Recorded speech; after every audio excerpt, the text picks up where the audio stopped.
welcome to What the FMCG, the podcast from Field Assist, where we look beyond the designations of the people driving the success of some of the biggest brands in the consumer industry.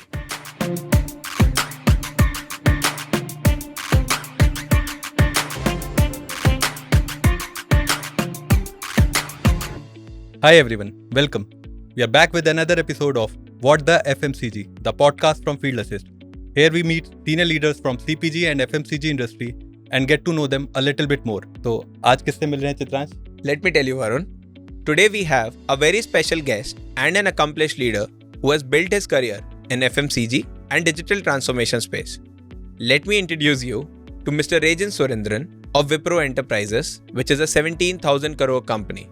Prior to that, Rajan was part of Coca-Cola, heading digital initiatives for Bottling Investment Group. He has worked for 13 long years at HUL and prior to that with GE Healthcare. Welcome Rajan to Field Assist Podcast. Welcome Thanks, Rajan. Varun. Thanks, Chitran. It's always a pleasure to speak to you and looking forward for a conversation. Absolutely, Rajan. So Rajan, you have been part of multiple digital transformation projects at HUL, Coca-Cola, Wipro, etc. Has there been a project or set of projects where you have lost sleep? वो कहते हैं ना war room बना लिया, लोग बैठ गए एक जगह पे and we have to solve it at any cost. So I would say you would not become a CEO if you have not spent those sleepless nights on that. So I will speak about, of course, projects are there, but more than the project, I would speak about production incident, and this was my time during Unilever. I used to handle what used to call as a make to deliver platform, and I was responsible for logistics globally for Unilever. And for Unilever at that point of time, North America was a big geography, almost about $10 billion turnover, which was at that time almost about 14% of the overall Unilever turnover. And within that 10 billion itself, one warehouse used to handle almost about $2 billion of turnover. And we had a warehouse management solution which was hosted on cloud. And what happened was that during the usual maintenance activity, who was the partner did a goof up at that point of time and did reorg of the database without bringing it down. And the transactions were happening, and then they did an online reorg. And we lost transactions in between. You can imagine how busy that warehouse it will be. The size of, say, 2 football fields. The amount of goods they ship on a day is significant. So the activity was for 2 hours. We lost the entire transaction for 2 hours. So now the challenge for us was that how do we get back those 2 hours of... I feel the tension listening to the story. 2 hours of transaction itself. So then, and typically in these incident calls, this is a cloud-based system. Then it is interacting with an SAP which is on-prem. So you can imagine the number of teams which are there in this. So this was a 54-hour long call. So I was there because of the seriousness of the issue. I was there from the starting till the time business confirmed that, saying that everything is working well, and they were able to ship out this one. And post that, I stayed back for 1 more hour to see that everything is monitoring phase. Normal. And in that call, because it's so long, you can hear people snoring through the call as well. So this was actually, I would say, a test by fire itself. Because of the criticality, I was on one side holding this call, ensuring that people are working towards the right resolution, not getting frustrated, my teams. On the other side, I was sending hourly updates to my leadership, 2 hourly updates to the business leadership, right to the CIO of Unilever, president of the business. So I was able to, my inner strength, I was able to run through that entire hour of the 2 days of call, plus keep my cool. And after that, I was like, abhi to ek hafta chutti lena hai, I'm off this to take the pressure off. नहीं ऐसे में हो जाता है. Business people are like calling multiple times, every stakeholder seeking an update. As a leader, if you reflect back to the same situation, what is that one piece you find it that you were doing it right to keep your team motivation or team intact on that one focus, that what's happening in the background, it's happening, but you have to ensure that it gets solved? So I think as a leader in that call, one of my point always I kept to the point saying that don't point fingers. So what has happened has happened. Right. Now there is no point in going back and saying that "Arey, tumne ye kiya, that's why it happened." I said look forward, and that is the the confidence we were able to instill in the team because everybody came together and started thinking of solutions. Can we look at log? या वापस warehouse में जाके we actually got somebody to go to the warehouse and say that look at the operator and let him start actually noting down transactions back to back so that we can match. So the key point was keep forward, think, focus on what is the solution and how do we get the business back on, and keep that objective. And at any point of time, let the frustration not come back to again the point saying that करे उसने किया इसीलिए ऐसे हो गया करके. So that was the key point. I'm saying that you have to be optimistic, saying that we are going to come out of it, whatever it takes to happen. This is so music to my ears that because Varun happened to write a playbook very recently, which exactly use the same keywords and frameworks which you are just mentioning, that be a fixer in the problem rather than pointing out fingers. The look forward approach. So I was actually about to say that it's a deja vu moment for us because we were talking and I think, as he said, we wrote the same playbook and shared to everyone, because I think when you are in technology and probably I think leading those projects, it happens organically because that is the only way you can fix the problem. Correct. Otherwise, it will keep happening. No, you especially in tech world, you get a lot of people who try to come and poke holes in your design, who try to ideate a lot. But I said, it doesn't matter. I mean, at the end, you're looking for a solution. Absolutely. And obviously, there must have been examples from in your journey, from being a functional consultant to a journey of CIO, that you would have had your own hard experiences where things might not have gone your way, the way you have thought of. This was a time when we were getting into a large partnership with Salesforce as a technology, and we wanted to try it out in one of the projects. And then we picked up a project in Brazil which was about managing their freight. And why Brazil freight? We use a very complex this one, because their regulations, हमको लगता है कि our GST is complex. You go to Brazil and look at their nota fiscal, it is even more complex than us. So we said that we should look at a technological solution for how the internal teams interact with the external transporters, bring in collaboration and all those aspects to streamline the process. Partner was excited, we were excited. Business leadership was looking forward to it because they had a burning problem happening at the end. We went in, worked out the design, everything there, and then we started getting into the project. And my principle has been, okay, you do something for about 4 to 6 weeks, show first to the business.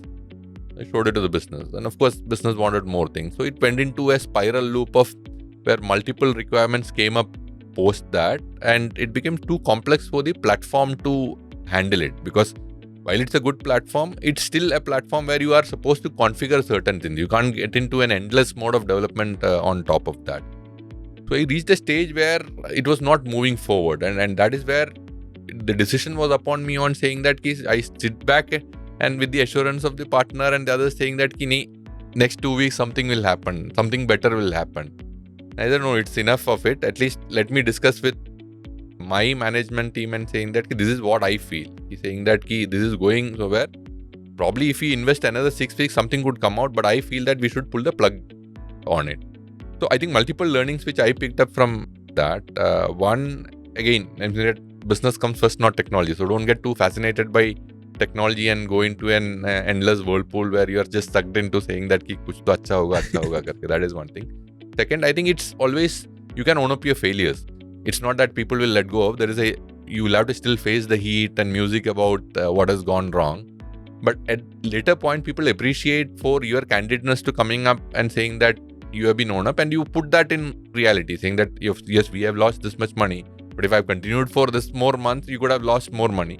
I am calling this out, and you again come back with the solution. The point which you mentioned, Varun, about you are a fixer, so you will find out an alternate problem. It's not that ye band ho gaya, so I don't have an alternative. So you come back with an alternate solution. It's always better to communicate transparently to the business and show them this is happening so that they are equal stakeholders in the decision making. There's a very common phrase in field assist that we talk about, and I also personally tell to team that if there is a bug or there is a feedback or a development, uska future ek hi hai, wo ho jayega. Because that is a problem, so eventually it will get solved. The only thing that needs to be done is how smoothly you do it and how less you can point fingers and eventually collaborate and get it done. And what's your style to, I think, push your team members to do a little more? Some of the things which I hear now when they reflect in retrospective is that many a times I get so pushy on the numbers. So I'll tell you one example. So this was when I picked up a role where I was managing the SAP for Hindustan Unilever, and So there used to be a set of what SAP called as early watch alert, which used to come in, which shows a series of numbers, which says that what is your database read time, ABAP read time, and multiple things. And when this got activated, a lot of the numbers were red. So I once called them saying that from now onwards, for the next 6 months, your target is to make it green. I don't know how you make it. Because people then came and explained to me a lot, saying that this is not possible. And I said, I don't want to listen to anything. Yes, sab green dikhna chahiye. And that's the only in that. And I started pushing week on week. And then, so many a times people get blocked by the thinking. So, but I didn't let go. I said, I insisted on this one. Then the team itself started coming up with solutions. They even went to the extent saying that they went back to business to even re-engineer process because their objective was isko green karna hai. Right. So sometimes you have to be on that focused, single-minded drive to do that one. And it's also while I am a detail-oriented person, sometimes it is okay not to know the details. Because once you get into the details, you will also then get convinced about the details. So it's okay to step back and say, team will make it happen. I also want to ask you about, so because these are a lot of external projects that you have driven for business, but maybe internally within organization, what is a big transformation that you have led and completed within organization? What was the experience like? We had, as one of the big transformation I had driven was to actually build, nowadays it's very common to have a vendor portal and all those things. But in 2007-8 when we wanted to build an entire vendor portal to collaborate with all the transporters for HUL at that point of time. So we were very convinced about it. And then we went ahead and built all those things. But what we did not realize that the internet connectivity was not so strong at that time. And we didn't anticipate that saying that how will the transporter access this and how will you upload it. So we waited for it. So we revitalized the project in 2010, 4 years afterwards. And then that time was right. Almost about 50-60% of the people were come on board. It significantly streamlined the payment process to the transporters. What used to take some 3 months earlier for payment was able to come down significantly to almost about 3 weeks itself. And that reduced the overall freight cost for the business at that point of time. So that's a big transformation which we are able to drive. So some technological challenges, but sometimes you are able to solve it. Sometimes you have to just wait because the time is not right to do it. An important aspect from a timing part of it. So I'm sure you also get a lot of emails from a technology partner like us or anyone else that now we are providing enterprise ready AI solutions. Yes, it's a common buzzword nowadays. Correct. But an important aspect from enterprises less, what I would like to understand is that how is that enterprises making themselves ready for that AI wave? Because obviously as a technology, it's easy to say that hum to kar rahe hain. Correct. But there is a lot of preparation required within the enterprises, culturally, system-wise, etc., to be AI ready. So I will list out into 2 broad areas on how we are doing it. Yeah. One, with all the fascination about the AI, we should not miss out the point saying that they still require data to work on. Correct. And that is something which is, how problematic is an enterprise data, master data, cleanliness and all those aspects. The second aspect is education. I'm saying that it will be very easy to get flown through that current of AI, etc. But you still have to go back to the business users and educate them to an extent on how they will see value in that one. But eventually it's about how a user is comfortable about changing his current ways of working and looking at something else and will still see value in it because of the whole buzz around Gen AI. So we also picked up something in our project related to a legal use case to say that we will look at contracts and based on predefined parameters, we will show you a risk rating and all those things. So we put up a pilot. We are at about 70% of accuracy. And when you look at it's a good number, 70%. So, Right. So I went to our general counsel and said that saying that this is a model your team can start using. It's at 70% accuracy. He asked me a question back. So which 30% should I manually look at? Right. So that's the challenge. That's the challenge. That's where you pilots to Correct. making a production ready business use case is not that difficult. And it's a valid question. Of course, we again got back and see if it is at 10%, it still makes sense. But 30% is a large number from a tech point of view, you are looking at a very good number. But for him, it's a valid question. I want to ask you about, say, you have now 20 years of experience implementing all kinds of projects that we can think about in IT. Maybe it could be SAP, it could be Salesforce, it could be anything else. But is there anything right now that scares you? So what keeps me awake is, of course, cybersecurity is one thing which keeps me awake.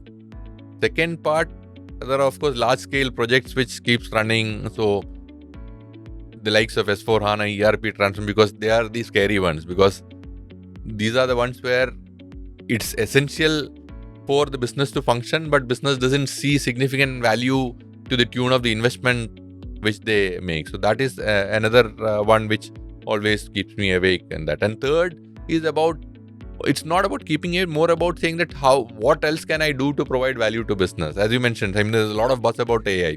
Am I missing the bus? Yeah. So that's the question which always comes in. Now I think let's go back to your personal life. And so what is more for you in terms of your personal ambition? What do you want to do next personally? Away from the corporate life, if I want to do something, I would want to go back to farming, organic farming, reach a stage where I'm able to not only cultivate whatever I want to eat, but also make a difference to the world outside. So that is something which is very close to my heart. So I don't know when I will do that, because there is a very famous saying by Nicholas Taleb. There are three addictive things in your most addictive things one can have in life. One is heroin, second is carbohydrates, third is monthly salary. Right. So I'm still not the first two, but I'm still addicted to the third. This was fantastic, Rajan and Varun. So many facets of CIOs that we would not have known so far. And I really liked what I heard. So thank you for giving those candid answers. Shifting gears from question answers to a rapid fire question answers mode. So first question, Rajan, your all-time favorite movie? 3 Idiots. A personality that you really value in people and your team members? Honesty. One skill that you would like to learn new at this age? Playing guitar. What is the best time of the day for you to think, to brainstorm? Morning. I'm an early morning person. What time did you wake up? So today was 3:30. Oh.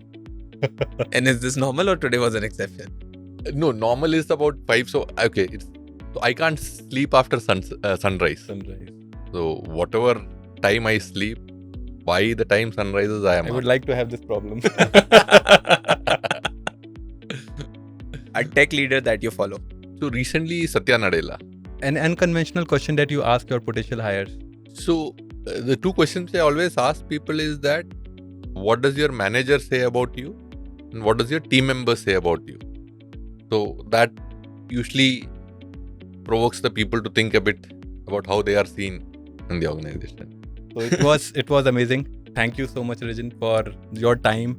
To know, say, a global CIO as a person, as from simple things to, I would say, that you practice, to all the things that you have driven. It was a pleasure. Thank you so much. Thank you. Thank you, Rajan.